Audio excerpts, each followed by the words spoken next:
Nuevamente,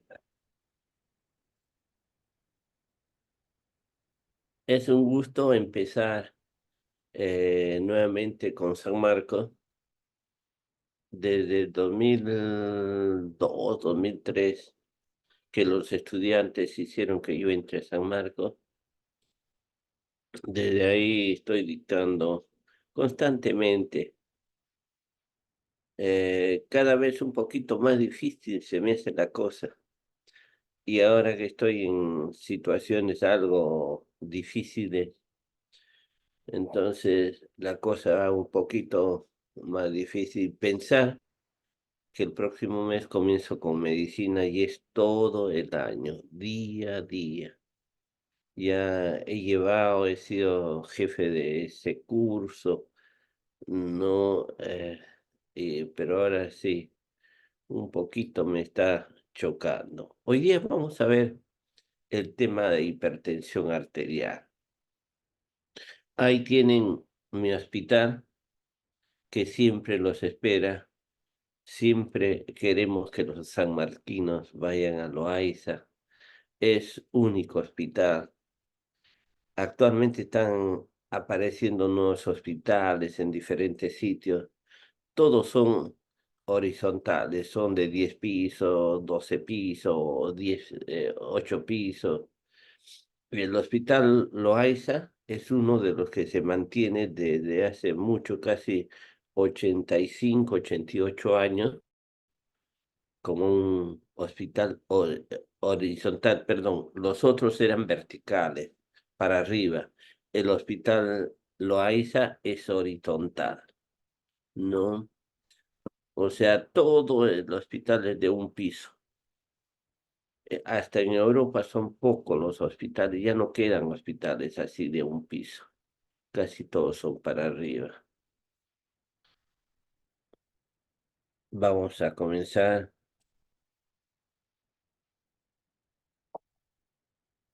¿Qué es la hipertensión? Ya nos hemos saltado varios. Vamos a... Y acá. Yo no sé por qué nos saltamos.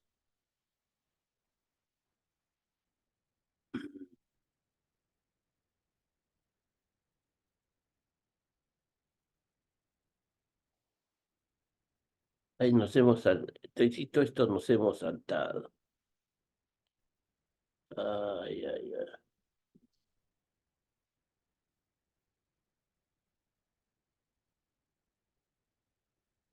Ya, ¿qué es la hipertensión? La pregunta que hoy día nos hacemos.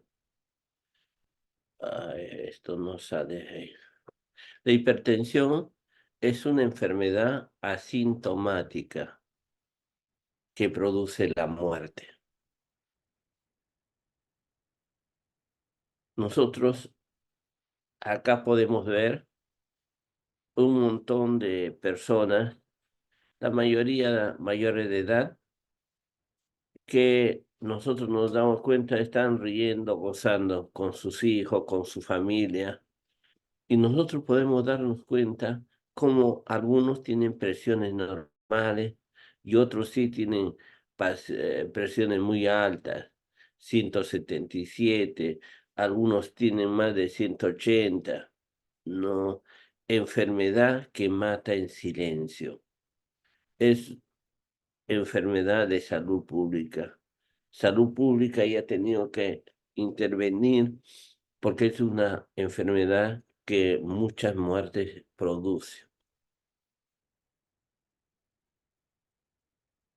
Ay, esta es la historia clínica de una persona que tenía presiones de 160,95.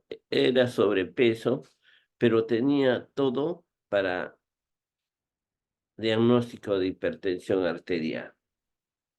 No, y él, tonto, recibió tratamiento solamente hasta que la presión bajara y después no recibió más tratamiento.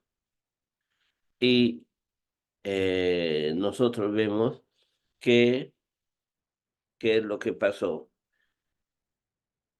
bajó la presión arterial después de 3 meses, dejó su tratamiento y después casi se muere. Tuvo un infarto, le pusieron 4 bypasses.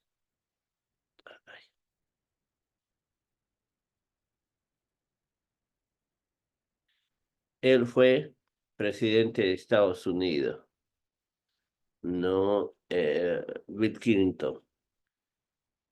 Muchas veces se dice que la hipertensión, y eso es verdad, se presenta en la gente de nivel social bajo, cultural bajo, intelectual bajo, ¿no? Pero acá nosotros vemos que muchas veces no es así.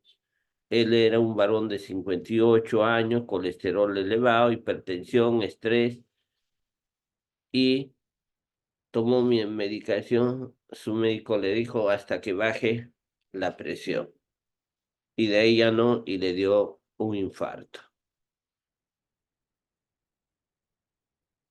En la evolución de la hipertensión tenemos estos tres presidentes que se unieron en la Segunda Guerra Mundial, no Churchill, Russell y Stalin.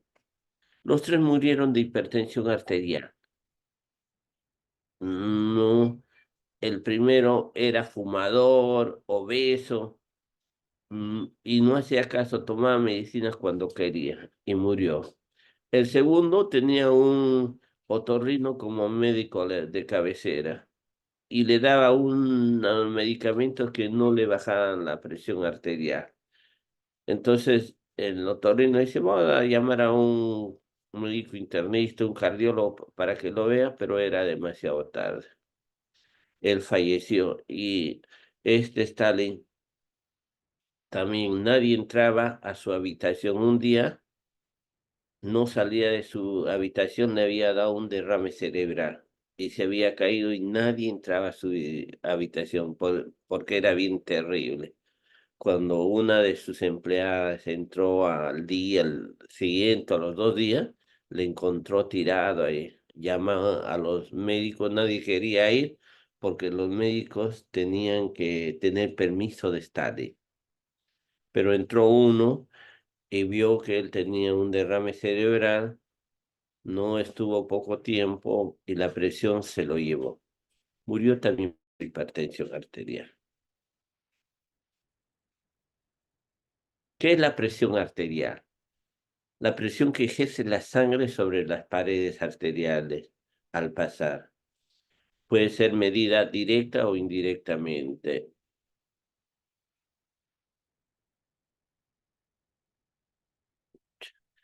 La presión es la fuerza ejercida de la sangre. Acá vemos un vaso y esto, la fuerza ejercida por la sangre contra cualquier parte de la pared. Hipertensión arterial, su definición es un síndrome. Síndrome porque tiene varias causas, muchas causas que lo pueden producir, complejo y progresivo. No se queda ahí nomás, sino si uno, a veces los malos amigos médicos dicen aún teniendo la presión adecuada, el tratamiento adecuado, esto sigue progresando. Es multicausal que origina cambios funcionales y estructurales en el corazón, en el sistema vascular, sistema nervioso y también en el riñón. Puede producir mortalidad prematura. La OMS define hipertensión arterial crónica a la elevación, perdón, es la elevación de la presión arterial en forma crónica. Si yo veo un ratón y me asusto y elevo mi presión y dura 5 minutos, eso no es hipertensión. La hipertensión es la elevación de presión en forma crónica y los parámetros dados son la sistólica mayor de 140 o 140 y la diastólica de 90 o más. Se define como diagnóstico 3 mediciones positivas de la presión sistólica en una semana, en la separación de una semana para la sistólica y 2 mediciones positivas para la diastólica. Una presión positiva mayor de 180 ya me da diagnóstico. Generalidades, repercusión en salud pública, hipertensos son controlados, pero no son tratados. Nadie cura la hipertensión arterial. Como yo siempre digo a mis alumnos, son tres Marías que están juntas, la hipertensión, la diabetes y el colesterol. No se trata, son controlados. Eso persiste por toda la vida. Tienen factores que ya vamos a ver en la etiopatogenia, cómo van uniéndose. Disminuye la expectativa de vida y se dice que a partir de los 75, de los 65 años, el 50% es hipertenso. Y es un factor de riesgo para enfermedad. Esto es lo principal: cardíaca, renal, cerebral y vascular. Mayor causa de muerte prevenible. Ahora sí, vamos a esto. Ay. Vamos a ver los mecanismos patogénicos de la hipertensión arterial. Nosotros tenemos un paciente A, un paciente B, un paciente C. Nosotros vemos los cuadrados que tiene el paciente A, distintos tamaños, ¿no? El paciente B, este tiene el A como el tamaño más grande. Este tiene el tamaño amarillo y este el rojo. Significa que en este es el sistema nervioso más importante para la hipertensión, pero tiene otros sistemas también que conjugan para la hipertensión arterial, tanto pequeños sistemas como ya vimos el sodio, el volumen intravascular. No, después del paciente B, ya no es el sistema simpático, sino el sistema renina-angiotensina que está primando para dar hipertensión arterial. Los otros vendrían a ser complementarios. Y el paciente C ya no es sistema nervioso simpático, renina, tendrían que jugar un rol, pero secundario. El principal es el sodio y el volumen intravascular. Nosotros vamos a ver cómo se van desencadenando en los pacientes diferentes y cómo va a ser. Una breve historia sobre la fisiopatología de la hipertensión arterial. Grecia clásica, la antigua, decía que las arterias eran contenedores de aire, porque de ahí viene su nombre. Arterien, ar significa aire, terien, contener. Ellos abrían los cadáveres y no encontraban nada. La sangre pegaba a las paredes y decían, no, tiene aire, pues. Aristóteles enseñó que la sangre tenía su origen en el corazón y nutría todo el organismo. Iban poco a poco descubriendo cómo los vasos sanguíneos iban a todo el organismo y llevaban a la sangre y nutrían a todo el organismo. Después hubieron varios, la historia se fue presentando, le hicieron un corte a un asno y vieron que le pusieron un tubo en la arteria y veía cómo latía, cómo subía la sangre. Y decían, eso es funcional, no es estático, está ahí funcionando. Riva-Roche inventó el manómetro, importante para medir la presión arterial, y el bracelete. Y el que tuvo que ver bastante fue este ruso, Nikolai Korkov. en 1905 descubrió los ruidos cardíacos, pero mayormente nadie le toma en cuenta. Cuando enseñan a los alumnos, ustedes van a ver que las enfermeras saben tomar la presión arterial si se le toman y encuentran el primer ruido, dicen la sistólica, y el último ruido, la diastólica. Pero este Korokov enseñó que los ruidos cardíacos son 5 y los fue estudiando y cada uno tenía un significado. Por eso cuando uno tiene una valvulopatía, algún compromiso cardiovascular, los ruidos se encuentran diferentes y hay que prestar bien atención para los ruidos cardíacos para determinar la presión arterial. Acá Arthur Gayton agarró y dijo que el volumen tenía importancia en la hipertensión. Dependía de esto, también dependía del corazón, del gasto cardíaco que venía de la frecuencia y del volumen latido, y tenía que ver la activación simpática. Aumentando la activación simpática, ya sea aumenta la frecuencia o aumenta el volumen, producía mayor hipertensión. Y también tenía que ver la resistencia periférica. Y para esto tenía que jugar bastante el sistema renina-angiotensina-aldosterona. El volumen activaba la renina, la angiotensina 2, la aldosterona y producía mayor resistencia vascular. Entonces, así,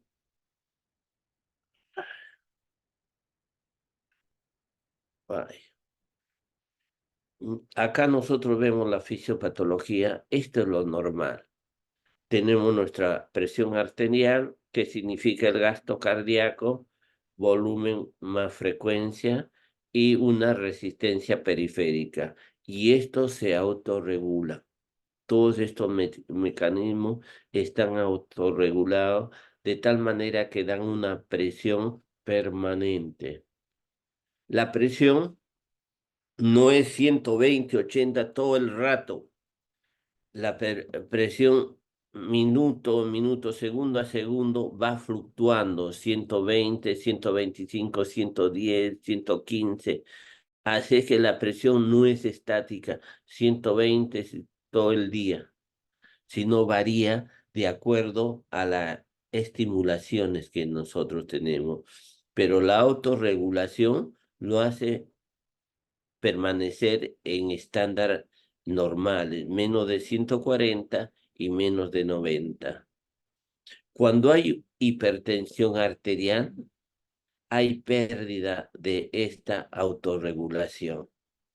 Ya no se puede regular la presión en el organismo, se pierde, ya sea por aumento del gasto cardíaco o aumento de la resistencia periférica.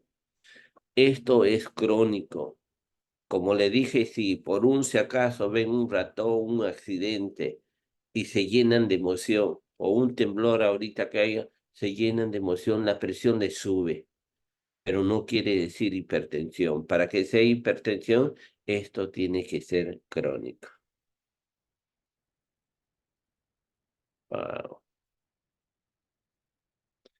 Los nuevos conceptos relacionados con los mecanismos biológicos y no biológicos que producen la hipertensión arterial están evolucionando grandemente en estos 20 años. Antes se creía, acá lo pongo, la visión simple de Guyton, que solamente era los mecanismos involucraban el corazón, el sistema nervioso, las arterias, arteriolas, para ser hipertensión arterial. Ahora conocemos todos los nuevos complejos mecánicos interactuando, como actúa la genética, los neurotransmisores, los diferentes mecanismos y patologías renales, la ingesta de sodio, los cambios estructurales de la pared vascular, la edad, la disfunción de las células endoteliales, disfunción de la vía de óxido nítrico por inflamación sistémica y estrés oxidativo, mecanismos hormonales, estrogénicos, hormona tiroidea, paratormona, cortisol plasmático.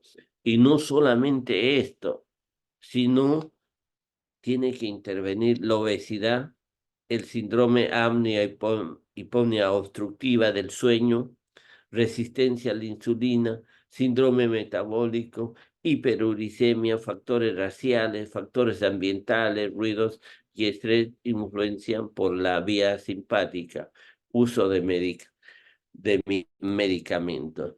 O sea, antes era esto simple, pero según los estudios, cada uno de estos mecanismos puede producir, aumenta la presión y están asociados también con esto de acá.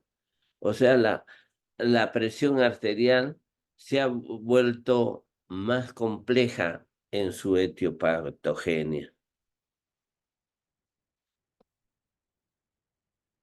Ay, ay. Vamos a ver el sistema nervioso simpático. ¿Qué pasa con el sistema nervioso simpático?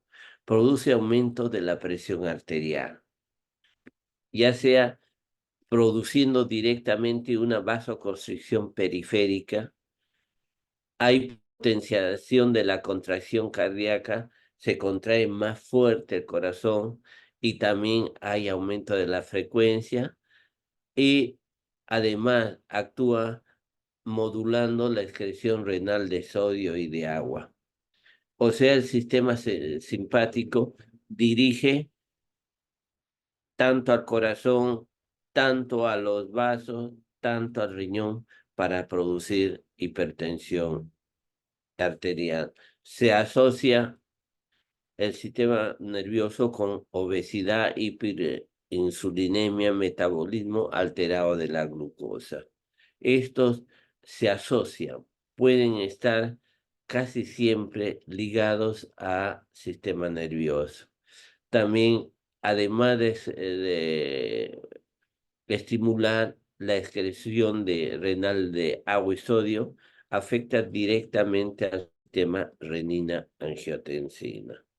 Acá nosotros podemos ver el sistema neuronal, cómo afecta el riñón y afecta el corazón y las combinaciones que producen. Y al último, llevan a una hipertensión arterial. Acá tiene que ver con el riñón, tiene que ver con los linfocitos activados, la inflamación, tiene que ver con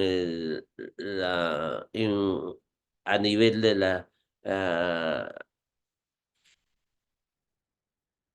de la arteriosclerosis, inflamación a nivel vascular pequeño de los vasos chicos y también resistencia a la insulina. O sea, tiene que ver todo esto para producirse la hipertensión arterial.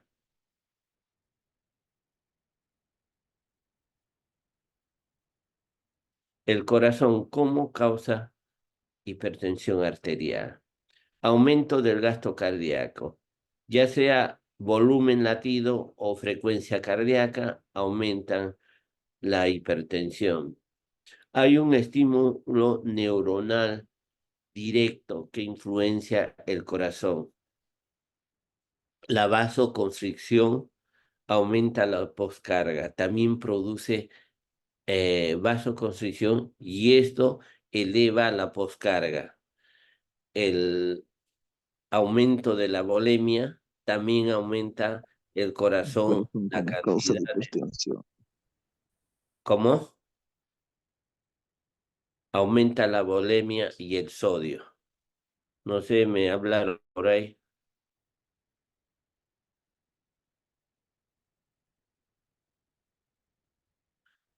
El sistema renina-angiotensina-aldosterona en la hipertensión arterial es importante. El año 2011 todo cambió en las guías de la hipertensión porque se vio que el sistema renina-angiotensina actuaba bastante en la hipertensión arterial. Desde entonces comienzan a utilizar bastante en el tratamiento de la hipertensión. Utilizaban diuréticos y los bloqueadores ARA2 para de los sistemas renina-angiotensina para tratamiento de la hipertensión. Es muy sensible a la pérdida de volumen y de electrolitos. El sistema renina-angiotensina-aldosterona. Acá vemos cómo una serie de mecanismos hacen que el angiotensinógeno con la renina se transforme en angiotensina 1, angiotensina 2 y produce por los receptores 1 vasoconstricción y secreta la aldosterona, secreción de la vasopresina, activación neurológica y por los receptores AT2 que son menos estimulantes. Estos son los que más, digamos, se estimulan en un 80 y este en un 20. Producen vasodilatación, apoptosis, etcétera. El, el, la- el sistema renina-angiotensina tiene que ver bastante con la hipertensión, por lo que produce la angiotensina 2.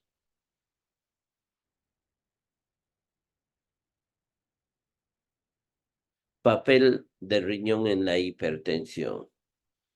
El flujo sanguíneo glomerular, la disminución produce liberación de renina y la liberación de renina produce hipertensión arterial. También el aumento de la presión de la perfusión renal de los vasos renales produce remodelado. Remodelado es la alteración a nivel vascular de la micro y de las arteriolas se forman fibróticas y produce más daño. Y uno va viendo clínicamente, primero hay microalbuminuria y después ya hay macroalbuminuria. Aumento de la presión de perfusión renal lleva a esto, a un remodelado, a un cambio a nivel de los vasos. El papel del equilibrio sodio-potasio. Esto se realiza en el tubo contorneado distal, regulado por hormonas, corticoides, vasopresina, angiotensina, etcétera, etcétera. Los efectos generales de la aldosterona son casi similares a la angiotensina 2 en la natriurese. Ingesta de sodio alta produce su supresión de la secreción de aldosterona, disminuye, ¿no?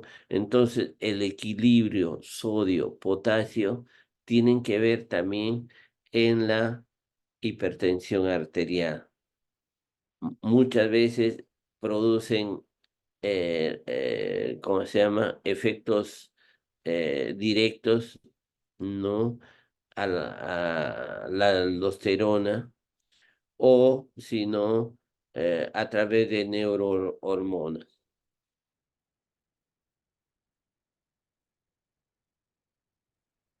Relación del sodio con la hipertensión. Nosotros decimos que hay pacientes sensibles a la sal. Sí, cuando uno ve esto, algunos dicen que el 60% no es sensible y el 40% sí es sensible a la sal.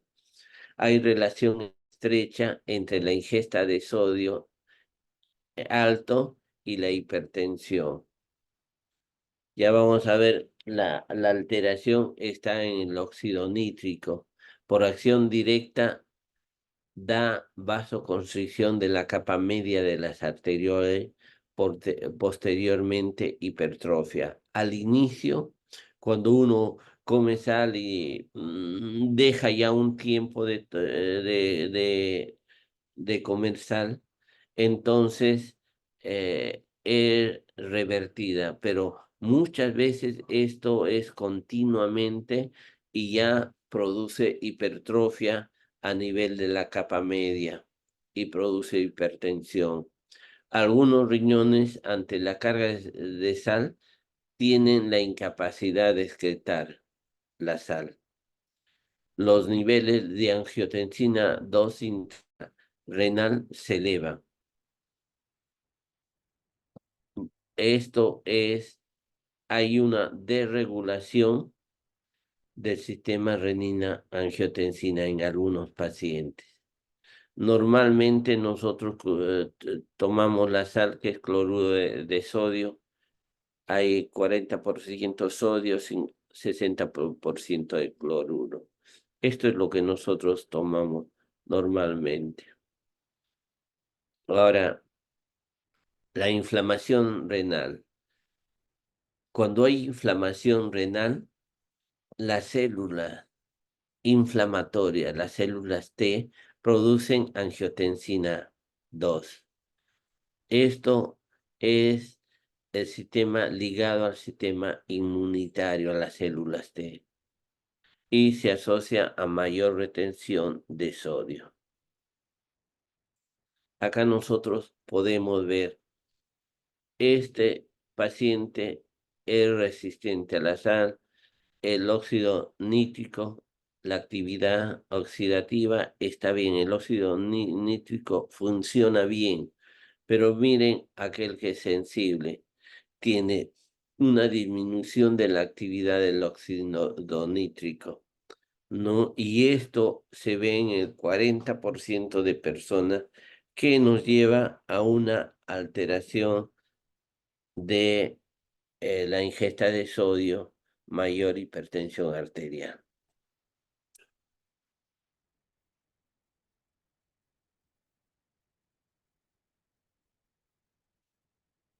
Mecanismos vasculares, ya sean los grandes vasos o los pequeños vasos, hay, tienen que ver en la hipertensión, hay cambio en la estructura.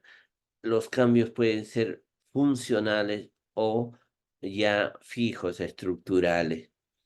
En las grandes arterias, acá nosotros vemos que las grandes arterias mayormente tienen bastante tejido elástico. Se dice son de conducción, son elásticas. Cuando nosotros vemos que el corazón manda a la aorta con gran ímpetu el volumen sanguíneo, estas se dilatan y comienzan a mandar, ¿no?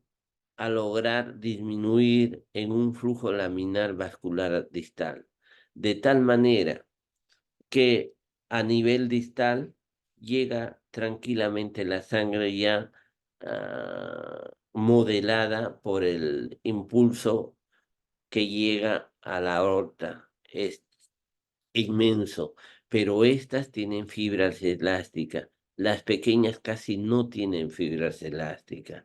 La disminución de su elasticidad produce un desbalance entre el flujo intenso y el flujo laminar. O sea, cuando yo disminuyo la elasticidad en la aorta, en las arterias grandes, ya no produce una disminución de presión en el flujo laminar en los pequeños vasos. Y esto se llama proceso de envejecimiento. Por eso se ve que en los ancianos no presentan mayormente hipertensión arterial. Hay remodelación de las grandes arterias Cuando digo remodelación, hay cambio, depósito de colágeno, ruptura de las fibras elásticas. O sea, las arterias grandes, en vez de tener fibras elásticas, van cambiando por depósito de colágeno. También se produce remodelación en los vasos pequeños. Hay disminución del óxido nítrico, endotelial, aumento de estrés oxidativo, vascular e inflamación en la macro y en la microcirculación. O sea, todo esto va alterando en forma permanente los pequeños vasos con alteraciones endoteliales en la producción de óxido nítrico, aumenta el estrés oxidativo. Esto quiere decir que aumenta bastante, ¿cómo se llama? La acidosis a nivel vascular y esto daña más todo el tejido. El hipotiroidismo se asocia con rigidez arterial. Uno dice, señor, tiene hipotiroidismo subclínico. Eso también produce rigidez arterial precoz y puede llevar a alterar los vasos chicos, el flujo laminar, y esto llevaría a una hipertensión arterial. Además del daño microvascular, explica la progresión de daño de órgano diana. O sea, donde producen mayor lesión, donde hay menor resistencia en el cerebro y en el riñón. Cuando nosotros queremos ver dónde se están produciendo estas alteraciones por aumento o por lesión de la arteria grande, la fibrosis, el colágeno y todo, se produce mayor en el cerebro y en el riñón. En el cerebro vamos a ver que el paciente presenta infartos lacunares. Él no sabe por qué, él va perdiendo la memoria. Y ustedes van a ver un hipertenso que no se controla bien, al último pierde la memoria. Y a esto se llama demencia vascular.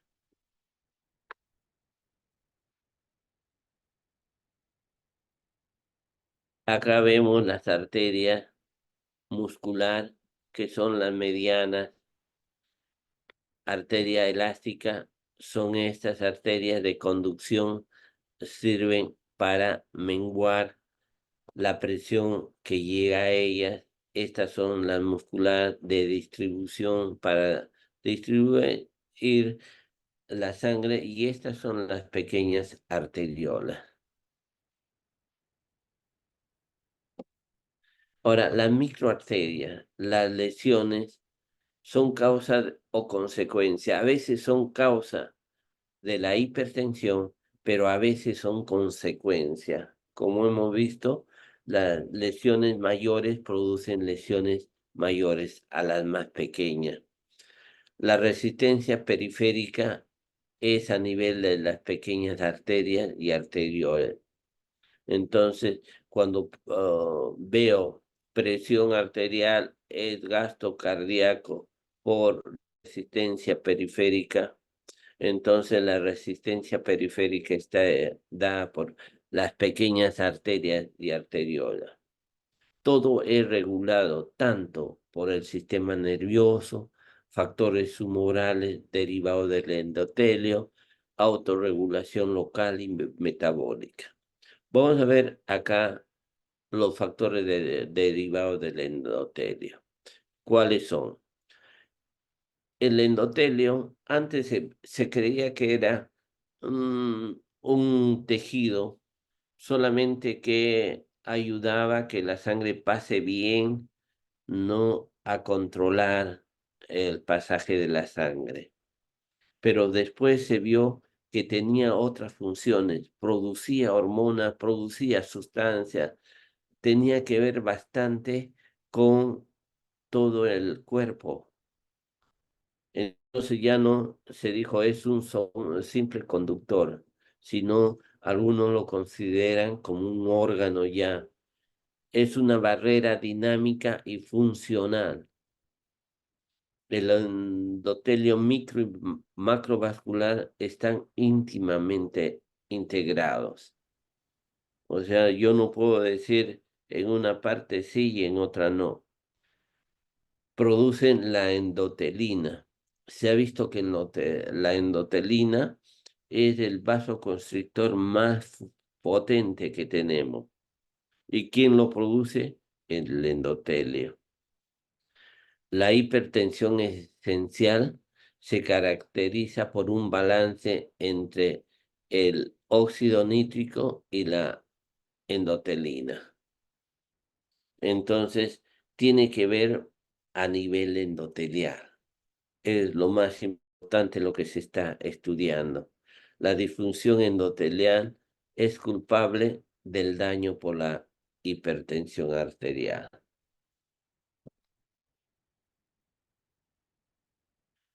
Nosotros vemos el óxido nítrico producido por el endotelio, reduce, hay reducción de la resistencia renal, disminuye, incremento de la natriuresis, aumenta, favorece y mantiene los vasoconstrictores a nivel renal. Trata de que no produzcan mayor acción.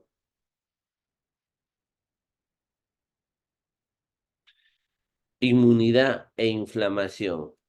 El sistema inmunitario contribuye a la hipertensión arterial. Los mecanismos inmunitarios participan en los cambios cardíacos, vasculares o renales en la hipertensión. O sea, yo siempre tengo que ver la inmunidad y también la inflamación. La inflamación regula la baja actividad de un tipo de isoforma endotelial del óxido nítrico. Se llama óxido nítrico y aumenta la producción de especies reactivas de oxígeno. Y esto que produce inflamación y esto que produce mayor alteración y al último termina en fibrosis, en depósito de colágeno, alteración de los vasos de la pared vascular. Aumenta también la disfunción endotelial. ¿Qué es la disfunción endotelial? Es que el endotelio ya no trabaja con la función que tenía. El endotelio apenas nota un poco de presión alta, prum, comienza, hay una disfunción endotelial. Esa disfunción endotelial es transitoria, no pasa el efecto y ¡truc! Vuelve a su sitio.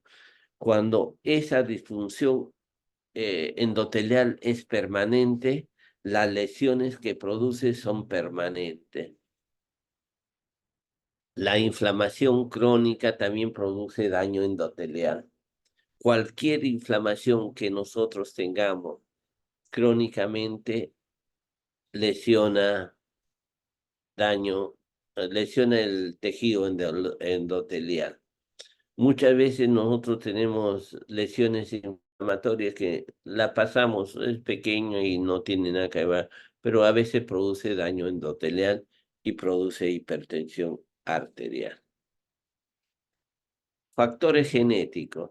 La familia, la hipertensión familiar es altamente reconocida. Cuando un paciente tiene un familiar que es hipertenso, tiene así la necesidad de hacerse pruebas para demostrar que él no está dentro de la génesis de la hipertensión arterial. Yo les hago una prueba de esfuerzo a los normotensos. Son pacientes que son normotensos, pero su papá, su tío son hipertensos. Entonces, les hago una prueba de esfuerzo. Si su respuesta atencional es positiva, él más adelante va a ser hipertenso también. Y nosotros la hipertensión, ¿dónde la tratamos? La tratamos antes que se produzca. Tenemos que ver diferentes factores genéticos acá para verlo. Tiene mayor riesgo la aparición más temprana. Cuando un familiar es genético, entonces a veces es más tempranamente. Homocigota. Cuando nosotros vemos, se estudia la genética de la hipertensión arterial, se ve que la mayor alteración está dada en el sistema renina-angiotensina-aldosterona. Ahí hay unos cambios específicos que llevan a demostrar que todos los que tienen esos cambios en determinadas estructuras genéticas van a ser hipertensos. Entonces ya se puede catalogar, ¿no? Algunos pacientes con un estudio genético, sí van a ser hipertensos. Factores ambientales y estilo de vida. La obesidad, la inactividad física, ingesta excesiva de sodio, bajo peso al nacer. Eso es importante. Siempre debemos ver cuánto pesa un recién nacido. Si tiene menos de 2.400 kilogramos, él va a ser hipertenso. Tiene gran posibilidad de que esa criatura que nace va a ser hipertenso. Y siempre recomendándole a los padres, hay que controlar a la criatura cuando vaya creciendo. La contaminación acústica, estrés crónico producen hipertensión. Cuando nosotros, hay gente que se queja de la fiesta, la bulla que hay de noche, en realidad, sin darse cuenta, ellos están haciendo un estrés crónico. Aumenta su sistema simpático. Primero es transitorio y puede disminuir, pero muchas veces ya se hace crónico y tiene presión arterial alta. La obesidad mayormente se correlaciona con ah, con varias comorbilidades. La hipertensión en los obesos. La hipertensión puede ser sistólica y diastólica y se relaciona con los diabéticos, síndrome metabólico, sedentarismo, síndrome de apnea de sueño. Hay cambios hemodinámicos. Aumenta el obeso, aumenta del líquido extracelular, aumento del gasto cardíaco, aumento del sistema simpático, disminución de la natriuresis solamente por la obesidad. La raza, la sensibilidad a la sal más frecuente en el estudio en Estados Unidos son los afroamericanos que tuvieron, la raza tiene que ver mucho, más que todo por la génesis, lo genético. Ay, la obesidad e hipertensión. Nosotros vemos la obesidad con toditito esto se relaciona, ¿no? Y lo principal, ¿no? Produce activación de sistema simpático. Hay problemas renales que produce, hay retención de líquido, no, y hay enfermedad crónica. Todo nos llevaría a una hipertensión arterial. La obesidad tiene que ver con la hipertensión, sí, bastante. Se dice también que la grasa visceral comprime los riñones. y la compresión renal disminuye o hace alterar la función renal, produciéndose hipertensión. Factores ambientales. La exposición a los contaminantes del aire favorecen a la vasoconstricción por hipoxia. No eh, estemos, tratemos de ver el ambiente donde vivimos, aunque cada vez es más carros, más toxicidad, los ambientes son más tóxicos.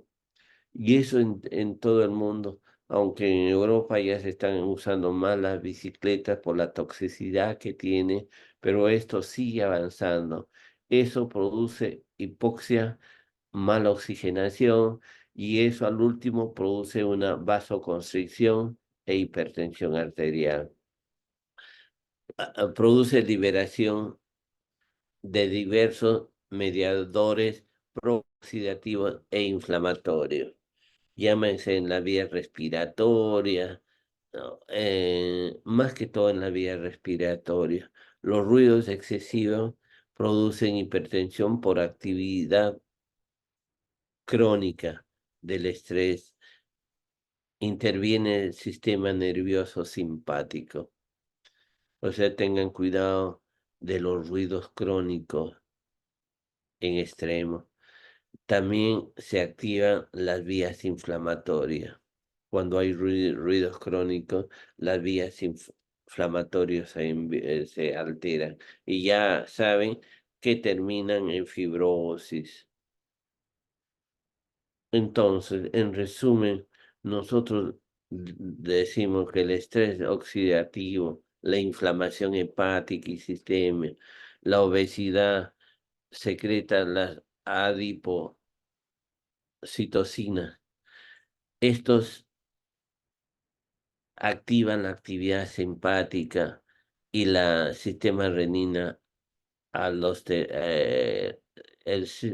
sistema renina angiotensina aldosterona y esto produce vasoconstricción, hipertensión.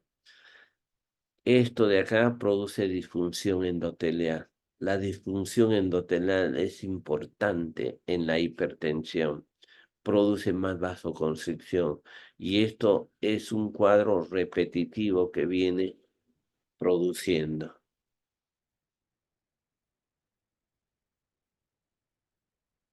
Ya lo vimos esto, la hipertensión arterial afecta el sistema nervioso, estimula la actividad adrenérgica beta, produce más frecuencia, más contracción.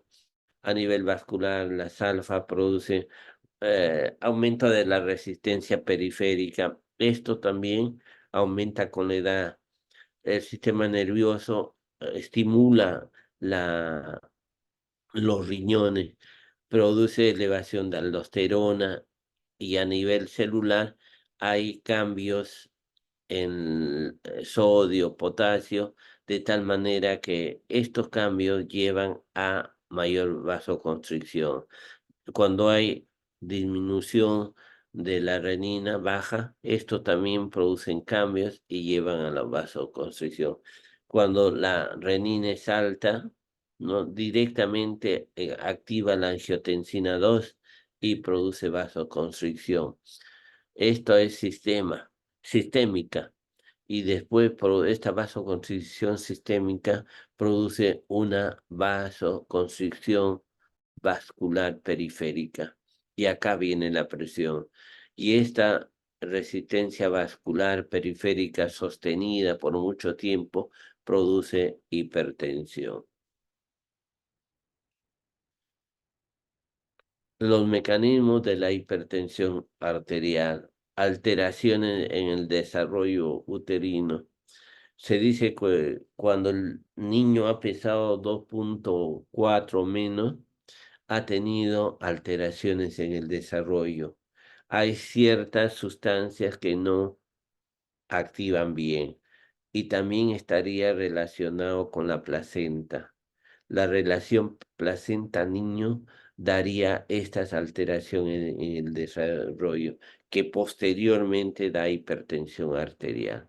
Los factores genéticos, ya le dije, las alteraciones polimórficas de los genes a niveles, este es el principal problema cuando hay genético. Factores ambientales, el sobrepeso o obesidad y el consumo excesivo de sal dan una regulación del gasto y de la resistencia y daría una hipertensión arterial. Y esto ya no lo ve. Ya. Acá dice Mateo 6:33. Yo sí lo leo, más buscad. No nos dice eso es fácil, más buscad, busquen primeramente el reino de Dios y su justicia, y todas estas cosas os serán añadidas. Me acuerdo cuando busqué a Dios, tenía 18 años y se cumplió la Biblia. Busqué a Dios y hasta el día de hoy, a los residentes, a los médicos, a todos, le digo, busquen siempre a Dios.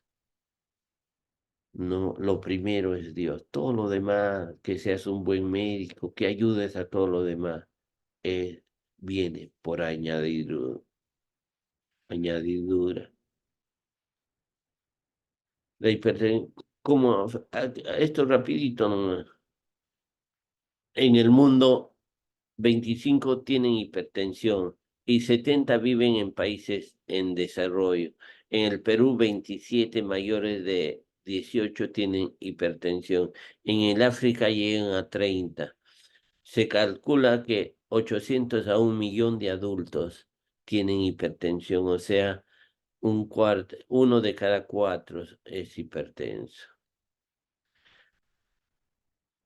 Ay, la gran prevalencia de hipertensión en el mundo, informó la organización, ha citado la presión arterial elevada como primera causa de muerte en todo el mundo y tiene que ver un problema de salud pública. Míreme cuánto controla Perú. Los controlados de hipertensión son 10. En Estados Unidos son 30. Esto es del año 1900 y del 2003. Ahora, 2024, esto ha mejorado un poquito. Casi es asintomático esta enfermedad, de tal manera que nadie busca ayuda. En nuestro Perú también muchas veces los pacientes abandonan. Ay, ay, ay. Estudio tornasol en el Perú. La hipertensión ha ido aumentando. En vez de disminuir, 2011 ha aumentado. ¿Dónde hay más? En la costa que en los demás sitios. Que mayormente poquito son hipertensos severos. Y después estadio 1, la mayoría, total 27. En el 2003 creo y el 2011 mejoró. Ay, ay, ay. Los departamentos donde hay más, en Chiclayo. ¿Cuál es la causa de la hipertensión? La hipertensión sistólica, la hipertensión diastólica. Acá sistólico es cuando el corazón se contrae, diastólico la presión arterial cuando el corazón se relaja. Y acá todo lo que hemos visto, la ingesta excesiva de sodio, todo lo que lleva a la hipertensión, la alteración genética, renal, distribución y lleva a la constricción venosa y lleva al aumento de la precarga, hipertensión. El estrés aumento simpático y altera varios sitios. La alteración genética, alteración de la membrana, lleva a varios sitios. Al último, la obesidad, hiperinsulinemia, hipertrofia estructural y factores derivados del endotelio. Ven, el trabajo es bastante. Tenemos que revisar en los pacientes hipertensos bastantes cosas de su estructura.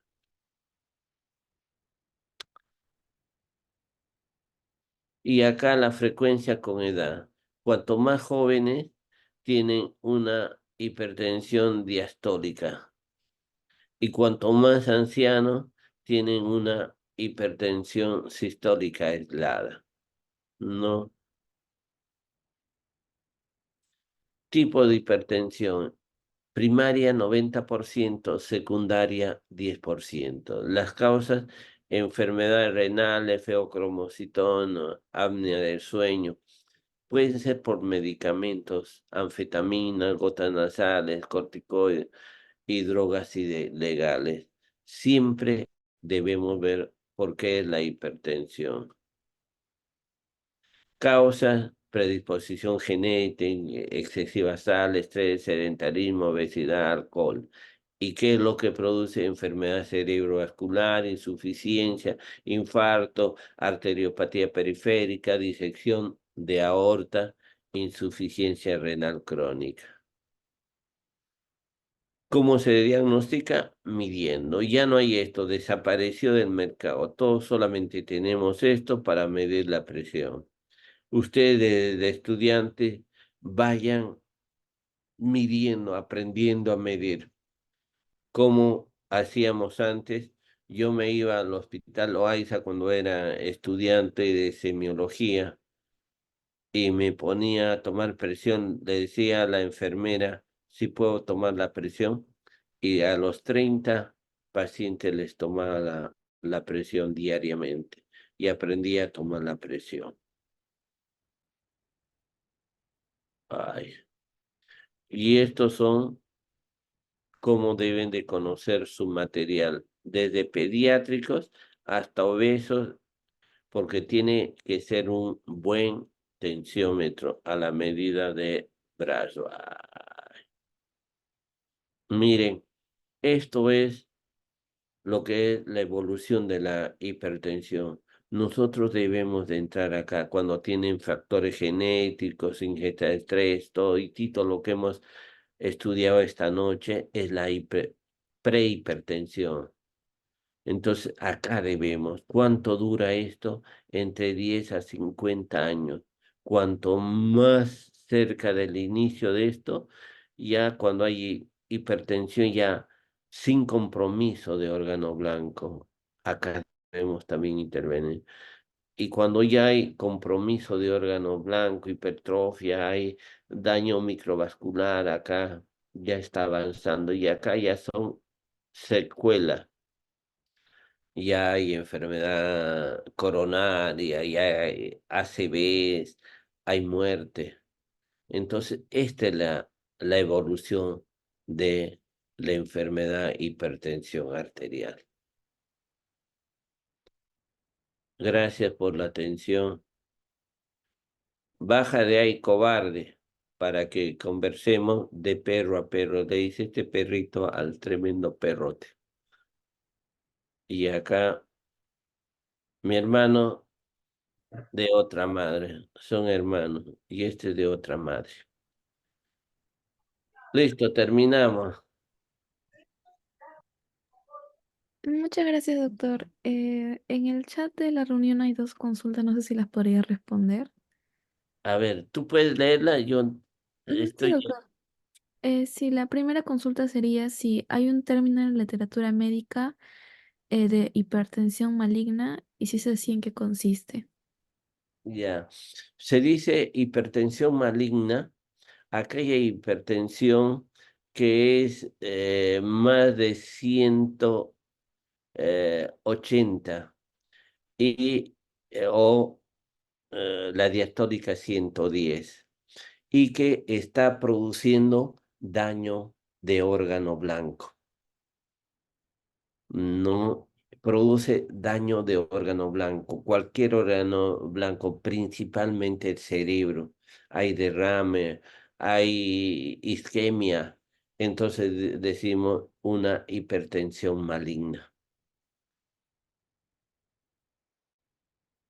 La otra, Gracias, doctor. La siguiente sería, en los últimos años se le ha otorgado importancia a la frecuencia cardíaca aumentada, taquicardia, como factor temprano de riesgo cardiovascular. ¿Es importante este concepto? factor de riesgo vascular, eh, eh, yo la frecuencia cardíaca realmente lo asocio más que en la hipertensión arterial, lo asocio a la diabetes. Cuando hago una prueba de esfuerzo, uno tiene que subir la frecuencia según va aumentando el esfuerzo, ¿no? Cuando uno sube más de lo necesario, yo comienzo en 60 y en menos de un minuto me he ido a más de 100 o 100. Entonces es una respuesta cronotropa acelerada. ¿Quiénes tienen esta respuesta cronotropa acelerada? Los que van a ser diabéticos, ¿no? Entonces, sí, la respuesta cronotrópica al estrés, cuando es tensional, pero cuando uno lo mide de tanto a tanto, podría ayudarnos para hacer algunos diagnósticos. Hay pacientes que no tienen aumento de frecuencia cardíaca. No, ¿en quién, por ejemplo, podemos ver esto? En los deportistas. A mí me ha tocado ver a todo el equipo del Boys, ¿no? Y estos señores tenían frecuencia de 39, 40, ¿no? Y casi no subían, lentamente subían la frecuencia cardíaca. Y eran porque eran deportistas. El deporte, digamos, el continuo, no deporte, y deporte así marcado, produce frecuencia cardíaca baja. Eso es normal. Pero también puedo ver un hipotiroideo que me produce frecuencia cardíaca baja y un hipertiroideo. Puedo ver en la anemia, puedo ver en la fiebre. Hay varios factores. La frecuencia cardíaca casi nunca se toma solita, sino acompañado de qué más viene. Yo solamente lo tomo solo cuando hago las pruebas de esfuerzo físico. Muy bien. Bien, doctor. Hay otras dos últimas consultas. Eh, la primera sería en caso de que encontremos a HTA en un paciente joven o en un adolescente, ¿cuál sería el primer detonante de la enfermedad en estos casos? Ah,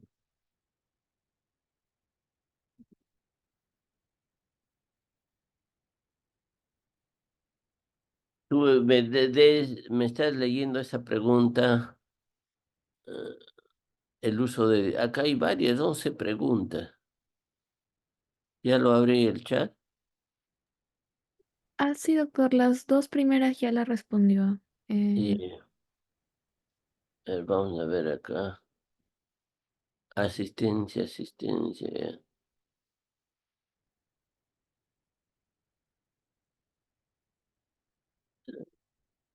Buenas noches. El material de la sesión de día viernes está... ese no es, la hora virtual, no, ese no es para mí. Doctor Torres, hay un término en la literatura, hipertensión maligna, ya. Eso de hipertensión maligna es una emergencia. La vez pasada, el año pasado, me llegó un paciente que venía de emergencia. Era un hermano, primo de otro médico. Y yo lo vi, a las justas podía caminar. Y le tomé la presión, estaba en 200 con 110 creo 115. Entonces yo agarré un papel, le dije, no va a estar aquí. Lo voy a mandar directamente a UCI. Es un paciente que va a ser tratado en UCI, que le van a bajar la presión. Y lo mandé a UCI.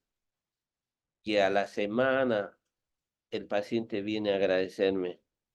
No, doctor, si no hubiera ido a UCI, si seguía en emergencia, que me trataran eso, ellos no daban con mi diagnóstico. Y me agradeció su hermano, el médico, ¿no?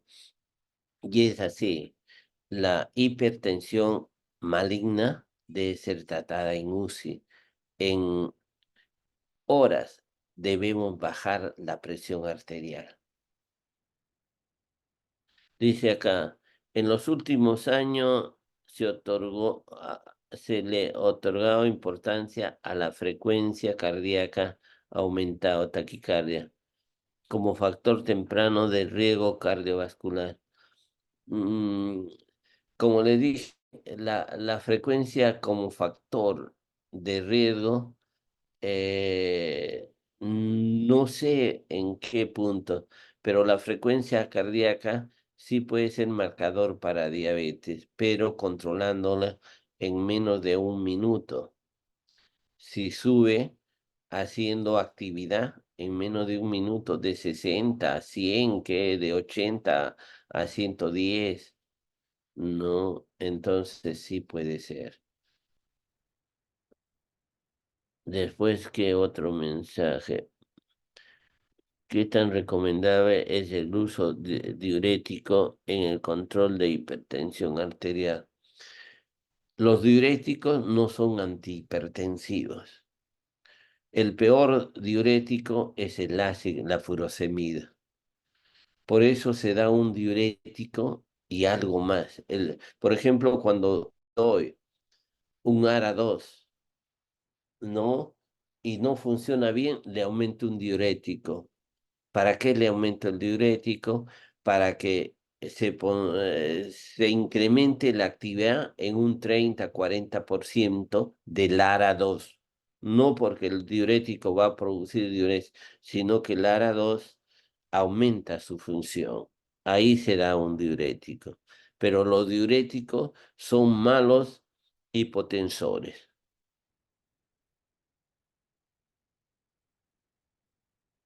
¿Qué más? ¿En qué caso en caso que encontremos un cuerdo en un paciente joven o un adolescente, cuál sería la principal detonante de la enfermedad de estos casos? Cuando es un paciente joven o adolescente, se dice la causa más importante es la causa renal. Lejos está la causa renal de las otras.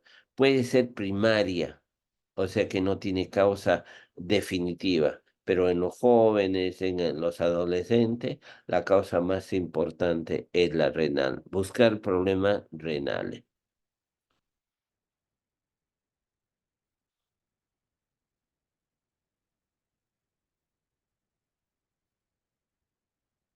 En el joven o adolescente, como iba a buscar siempre, hipertensión arterial secundaria.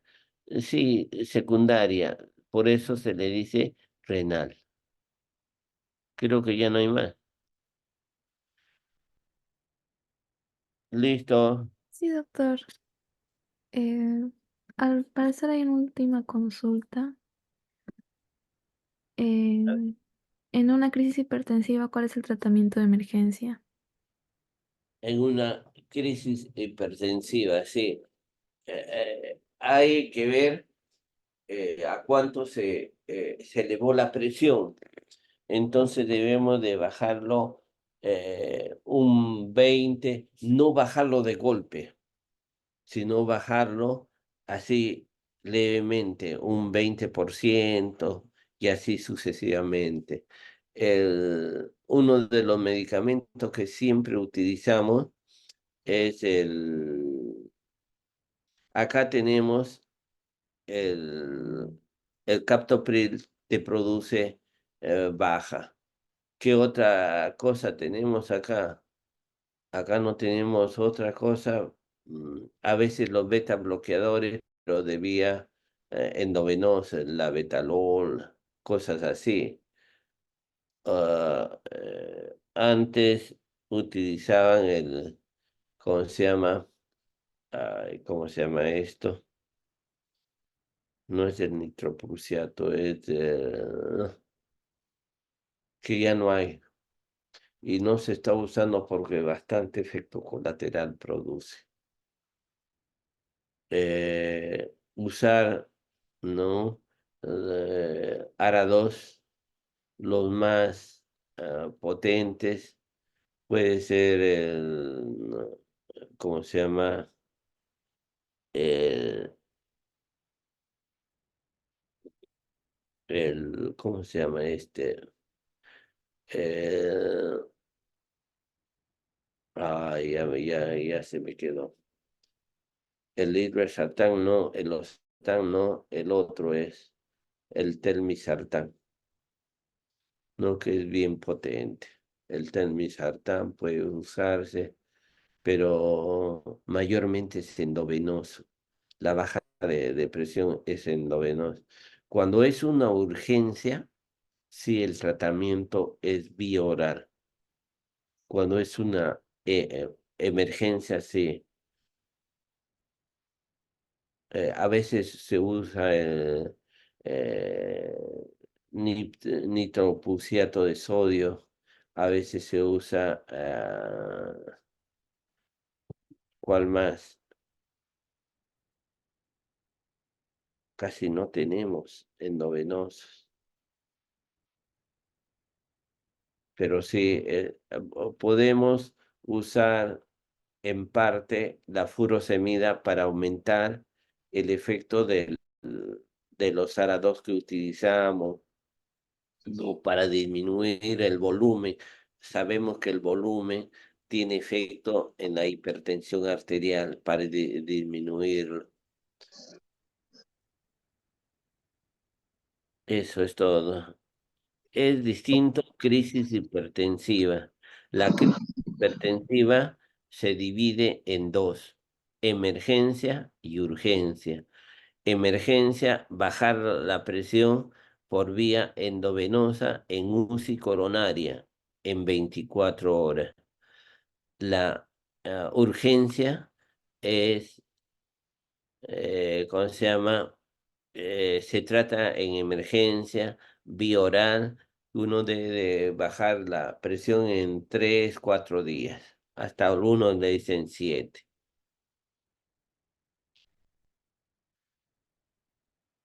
¿Alguna pregunta más?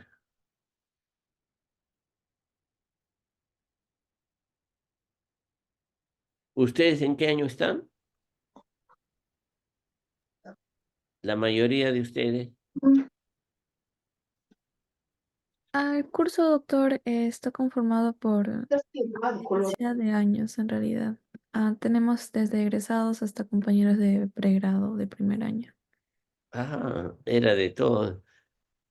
Yo pensé que era solamente, alguien me dijo, sí, ellos son de pre, me dice. La gran mayoría de ustedes todavía no han ido al hospital. Así es, doctor, en su mayoría todavía están en pregrado Sí, los pues, primeros años. sí, algo así me dijeron. Yo no sabía cómo preparar la clase. Está medio boba. Listo. ¿Alguna Sí, pregunta? doctor. Antes de finalizar, de parte de la comisión organizadora del curso, queríamos hacerle presente este siguiente certificado de participación en la ponencia el día de hoy por parte de la promoción ingresante 2021 de la de la Escuela de Medicina Humana de la Universidad Nacional Mayor de San Marcos y de la comisión organizadora.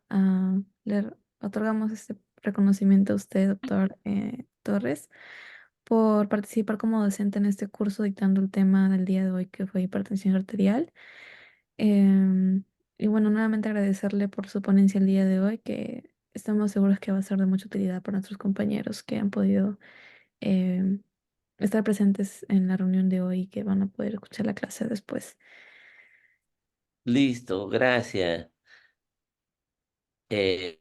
Tú me lo mandas por WhatsApp. Sí, doctor, se la vamos a enviar, no, no hay problema. Ya, gracias. Entonces ya nos volveremos a ver en el Loaiza. Ojalá que vayan a Loaiza. Nosotros estamos más que listos. Alguno de ustedes está yendo conmigo a